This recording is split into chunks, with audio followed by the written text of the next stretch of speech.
gentlewoman from Indiana is recognized for 2 minutes.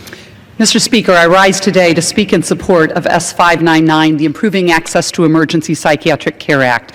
The bill is the companion to H.R. 3681, which I proudly introduced with my colleague, Congressman Sarbanes from Maryland. And with the passage of this bill today, I am pleased that this meaningful mental health reform will head to the President's desk.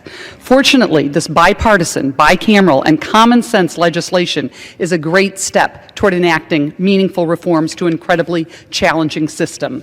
Currently, CMS does not reimburse private psychiatric institutions or institutions for mental disease for the services provided to Medicaid enrollees ages 21 to 64. Yet, often, serious mental illness manifests itself with those in their 20s, and so they are not allowed to go under a severe psychiatric break to a psychiatric hospital. Instead, they go and present at our ERs, and our ERs are already overburdened.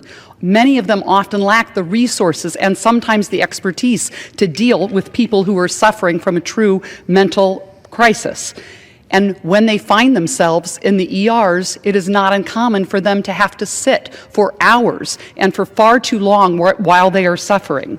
And so this common sense legislation extends the existing demonstration grant that lifts the IMD exclusion and will allow these important psychiatric clinics to receive Medicaid reimbursement while giving people access to short-term direct care in psychiatric hospitals when they need it most. And I'm proud to support this extension of this legislation, allow people to get the treatment that they need. As a lawyer, I have dealt with people who have been in a psychiatric crisis. Many of us have family members who have dealt with a psychiatric crisis. They need the help from the right experts at the right time.